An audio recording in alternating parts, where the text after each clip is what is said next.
gentlemen, Dendi, my question is for you and your team.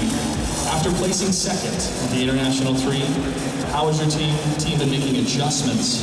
And how have you been making adjustments through patch 679?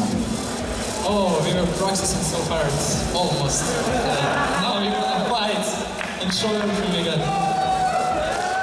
Best of luck to you and your team. To your booths, gentlemen. Thank you. Back to the desk. I kind of feel like smile every time I see Dendi do like an interview. Like no matter what he says, he could say like the most simple, straightforward answer anyways. It's just the way he says it. I want to watch Schindler's List with anything else. Because I mean,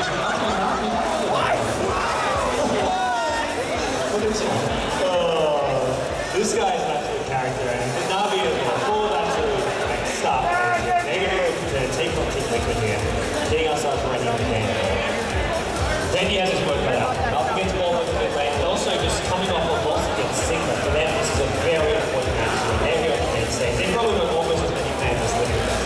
I mean, I think the loss of Sigma was maybe a hiccup when we started the tournament. I don't think this is a team that, we lost to Sigma, now we can't make a comeback. You gotta keep in mind TI2, they completely wrecked the group stage. And they came back, and guess what happened to TI2? And then, top 2 finish. Alien World Cup, they wrecked the group stage as well. It seems like Navi just, group stage, whatever, we'll come back and win, and go deep. You can never, as bad as Navi maybe, as long as they make it into the playoffs, well, they're still at least somewhat favorites going into FP2. So they can start off slow, but they will always be there, coming out of that little bracket, or in this case, just coming maybe 4th place, taking on whoever's the top finisher, and you can't count them out. It really is a case where Navi, they seem to win when it matters when you want something this team. They'll win the matches which are the most important. Down the home stretch, they have what it takes to really take these big team wins. This one matters quite a bit. If you lose this match, you go 0-2, and this applies for both teams. Yeah. Team Liquid versus Navi, we're starting to see it. Yeah, we're getting ourselves into the draft. It's Team Liquid versus Navi. Let's get things underway, Ruby. Alright, it's going to be Navi on the Radiant side, Team Liquid on Dire, and the hero that we've been talking about is Clockwork, and so far he's not being banged out. Other notable hero they left on the floor is also Venomancer. So Navi, they left Venomancer for Sigma. Or actually, it was the other way around. Actually, they got Venomancer against Sigma. Was not able to capitalize on the hero's power to a victory. We'll see what they can leave for Team Liquid to pick up here. Yeah, we get ourselves in the draft now. Look at these bans, so all 4 bans are off lane. Yeah. Like, they still your Clockwork, as you said before, but that really goes to show where teams have their priorities right now. Yeah, Clockwork's in the hole, but Venomancer's going to get picked up. So, Clockwork's a hero that we've mentioned a lot. There's also a Darkseid. Quenix definitely made a name for himself playing that hero quite a bit. So, if Puppey feels the need to do so, maybe they can grab that hero as well. Yeah, absolutely. Venomancer, though, first pick here, it seems like he really is the big support here to go for. This is also with Visage still the full. Liquid say, if Navi want, they can take the Visage, they can take the Clockwork, so I feel like they're giving up a lot to maybe get this Venomancer pick. Yeah, a lot of teams favor this hero quite a bit, but we're going to go back to the tried and true lifesteal combos. Allows them to go deep, go for a lot of kills, and a lot of times just make it out safely, but barely.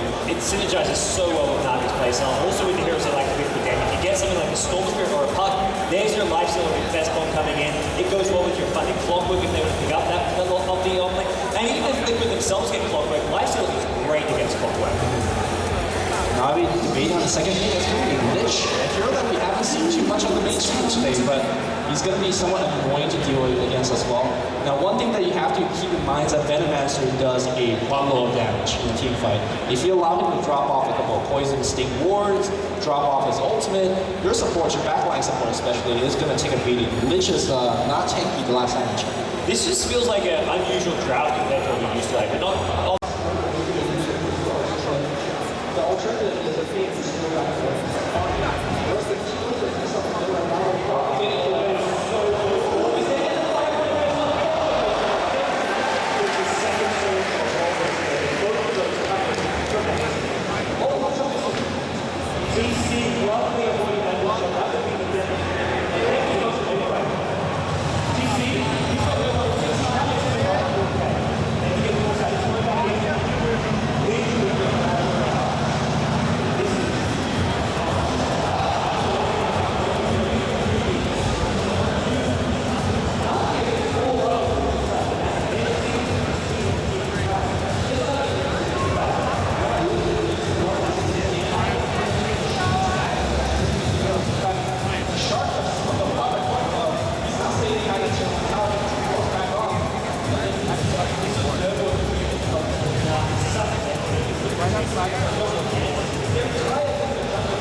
This is textbook snowball. Snowball is what we call when you are getting yourself a big advantage and then getting yourself a bigger advantage. Make sure that you have vision in the enemy jungle. Make sure that the enemy have zero vision. What is Team Liquid working with right now? They're working with a dark map. How do you make a comeback when you don't even see the enemy? They drop one ward as they're making a big smoke gang. Kuroki, I mean, even if you kill this Windrunner, which she does have a 4 kill streak, you're not getting a tower off of this.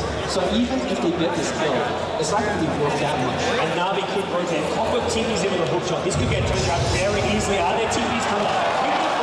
This doesn't even get close, is it? They've just got no answers to look at. You said how do you have the game? It's no thing like that. While they don't get a tower, there's slight legs, but that's not even working out for them. Oh, here comes TC. He gets a glimpse kill. No, he runs away from the Lich up top. So He doesn't know how many is here. that's true. A lot of heroes on the ratings that are missing out the map. And that's what Navi likes to do. They like to control the map by not being on it. When you're missing off the map, what is Team Liquid supposed to do? Okay, they don't see anything. Dream Coat being dropped on the mid lane. Here comes Sun. The hook's gonna come right in. They need a silence. Can they get off the silence? That's gonna come through. Barely for the execution. Perfect. They didn't need the silence here. They also got to use Blinking. This being just level 1. Yeah, it was well, even when he died there, it was still a cooldown for another 4 or 5 seconds. That was just Navi executing a perfect game. And the ball gets used as a money. It was a perfect start. Yeah, so Team Liquid slowly gonna get into the line and never say kind of next to tower. Fucking stuff is just coming to you. He knows he can't really do much unless he gets on the legs.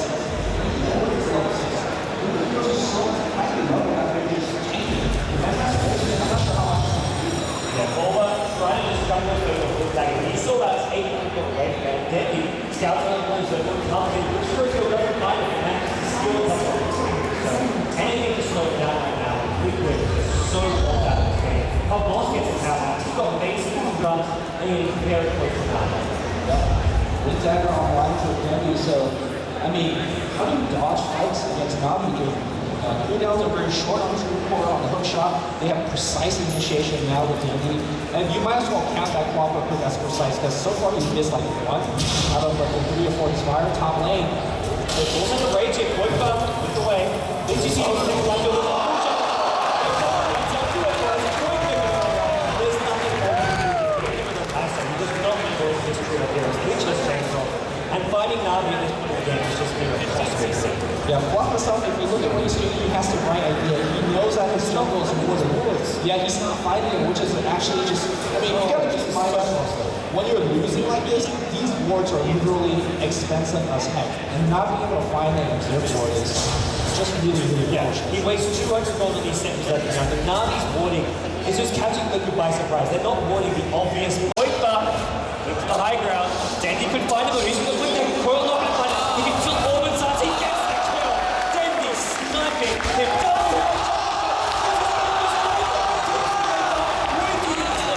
Liquid just getting demolished by Navi right now. That was 3 for Navi.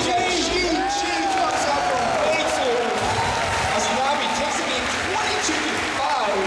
Another destination. Liquid have gotten off to a very bad start here in Columbus. Game, their first game against EK, they had 3 total kills. And then next game, 5 total kills. 8 kills in 2 games, 2 stomps against them. This is a terrible start for Liquid here. Team Liquid, unlike Michael Elias and Navi, they are not as experienced as They're not a comeback team. Yeah, well, maybe they are, but we haven't seen a comeback. Yeah. So until they prove themselves, Team Liquid, they gotta be shit. They're not even getting out of their boots, so that really goes to show. These guys are just like, they're stuck, they're shocked, they don't know what happened. Navi being good sports, but right now Navi, they needed a win, they lost the game to Sigma, but this puts them back on the right track. And it really is one of those cases where group stage Navi will lose it